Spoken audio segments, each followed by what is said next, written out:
1985년 힐밸리에 사는 고등학생 마티 맥플라이를 만나보세요. 그는 자신이 완전히 실패자라고 느낍니다. 그의 밴드 더 피네즈는 방금 학교 댄스에서 퇴짜를 맞았고 그의 가족은 걸어다니는 망신거리입니다. 그의 아버지 조지 맥플라이는 상사인 비프 테넌에게 끊임없이 괴롭힘을 당하는 소심한 남자입니다. 그의 어머니 로레이는 자신의 활기찬 젊음을 잊어버린 듯한 항상 지친 가정주부입니다. 마티를 진정으로 이해하는 유일한 사람은 그의 괴짜 과학자 친구인 에멧 닥 브라운 박사입니다. 닥은 어느 날 밤 늦게 마티에게 전화해서 비밀 실험을 위해 트윈 파인즈 몰 주차장에서 만나자고 요청합니다. 마티는 스테인리스 스틸 드로리안과 함께 있는 닥을 발견하기 위해 도착합니다. 하지만 그것은 그냥 차가 아닙니다. 닥은 자신의 모든 가산자산을 들여 차를 타임머신으로 개조했다고 밝힙니다. 시간 여행의 핵심은 닥이 설명하듯이 정확히 시속 88마일의 속도에 도달하는 것입니다. 그는 목적지를 입력합니다. 1955년 11월 5일, 그의 발명품의 핵심인 플럭스 캐패시터를 처음 고안한 날입니다. 시연을 위해 닥은 자신에게 아인슈타인을 1분 미래로 보냅니다. 작동합니다. 아인슈타인은 완벽하게 멀쩡하게 다시 나타납니다. 하지만 그들의 축하 행사는 짧게 끝납니다. 닥이 타임머신의 동력을 공급하는 데 필요한 플루토늄을 얻기 위해 속였던 리비아 테러리스트들로 가득 찬 밴이 현장에 난입합니다. 테러리스트들이 총을 쏘기 시작하고 닥은 마티 앞에서 총에 맞습니다. 당황한 마티는 드로리안에 뛰어들어 총알 세례를 피해 빠르게 달아납니다. 그가 시속 88마일에 도달하자 차는 즉시 섬광 속에서 사라지고 뒤에 불꽃 자국을 남깁니다. 마티는 성공적으로 시간을 여행했습니다. 그는 그림 같은 시골 농장에 착륙하여 헛간에 충돌하고 농부와 그의 가족을 깨웁니다. 혼란스럽고 겁에 질린 마티는 자신이 더 이상 1980년대에 있지 않다는 것을 깨닫습니다.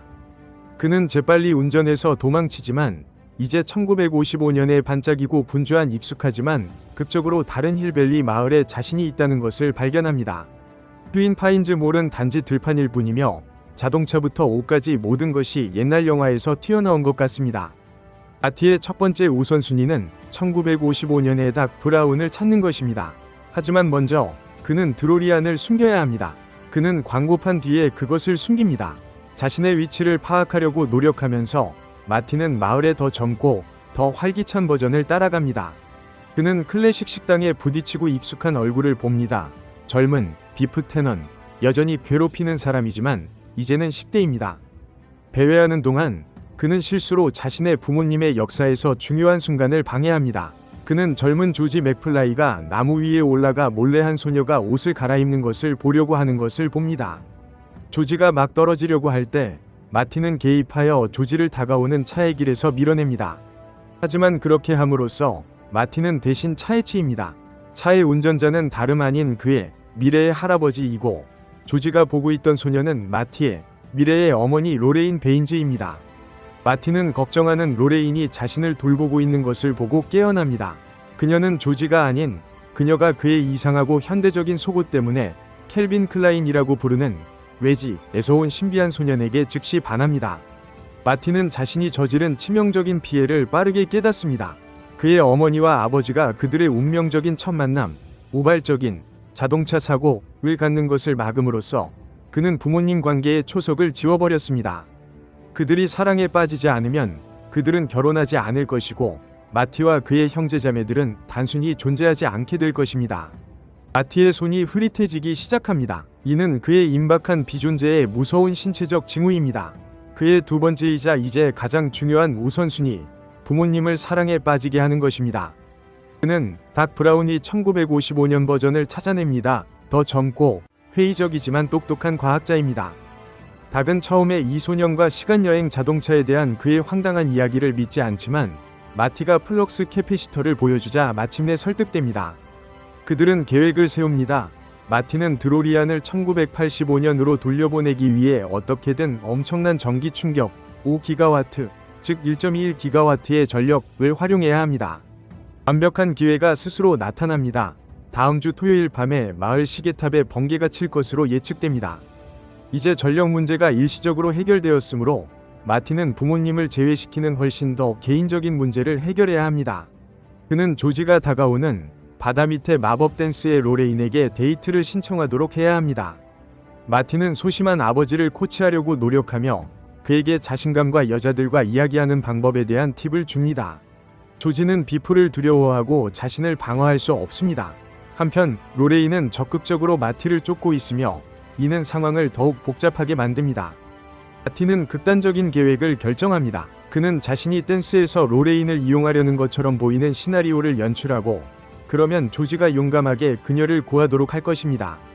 이것은 큰 위험이지만 조지를 영웅처럼 보이게 하고 로레인이 그에게 반하게 만드는 유일한 방법입니다. 댄스밤이 찾아옵니다. 마티는 계획대로 주차장에서 로레인을 만납니다. 하지만 조지가 개입하기 전에 계획은 비프 테넌과 그의 부하들에게 납치됩니다. 비프는 마티를 차 밖으로 끌어내고 로레인을 폭행하려고 시도합니다. 이것이 진실의 순간입니다. 조지는 마티를 찾을 것으로 기대하고 도착하지만 대신 비프가 로레인을 구석에 몰아넣는 것을 봅니다. 갑자기 보통 소심한 조지 안에서 무언가가 폭발합니다. 그는 자신이 결코 알지 못했던 용기를 발견하고 비프에게 맞섭니다. 비프가 그를 밀치지만 조지는 영웅적인 반항심으로 비프 테넌을 완전히 기절시키는 단 한 번이 강력한 펀치를 날립니다. 이것은 결정적인 승리입니다. 로레인은 놀라워하고 즉시 조지를 새로운 시각으로 봅니다. 그들은 어스 앵글 노래를 부르는 동안 댄스 플로어에서 첫 키스를 나눕니다.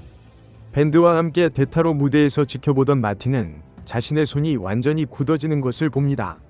미래가 구원받았습니다. 하지만 밤은 끝나지 않았습니다. 여전히 무대 위에 있는 마티는 음악에서 너무 많은 에너지를 느끼기 시작합니다. 그는 조니 비 구드 위 거칠고 시대착오적인 기타 솔로를 연주합니다.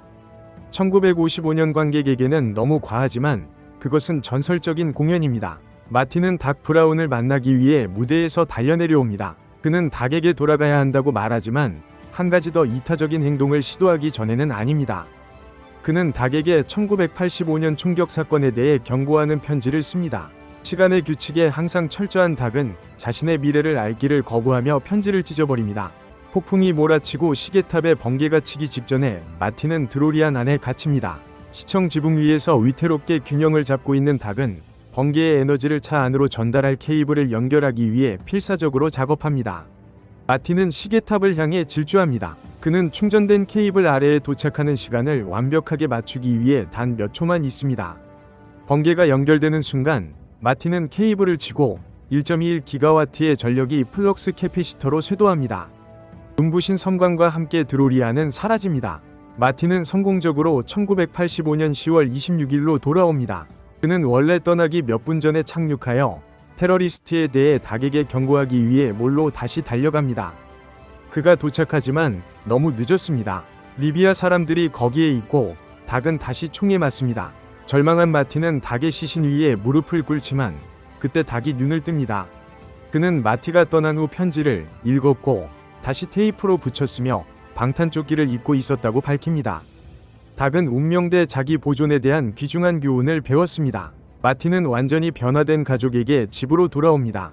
조지는 이제 자신감 있고 성공적인 공상과학 소설가입니다. 로레인은 행복하고 건강합니다.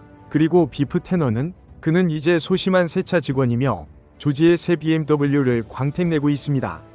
마티의 삶은 완벽합니다. 그는 여자친구 제니퍼를 만나러 가고 그들이 그들의 미래에 대해 논의하고 있을 때 갑자기 엔진이 포효하는 소리가 다시 들립니다.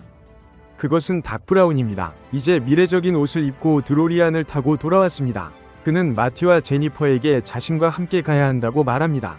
아이들은 괜찮지만 너희 아이들에 대해 뭔가 해야 해. 닥은 드로리안을 날 수 있도록 업그레이드했고 이제 플루토늄 대신 쓰레기로 운행합니다.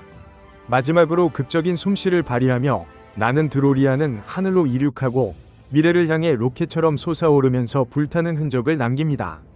마티 맥플라이와 닥 브라운의 모험은 이제 막 시작되었습니다.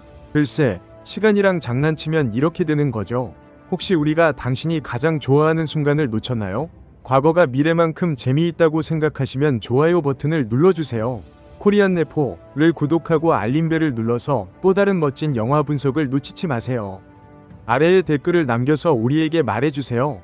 만약 당신에게 타임머신이 있다면 어디로 가시겠어요?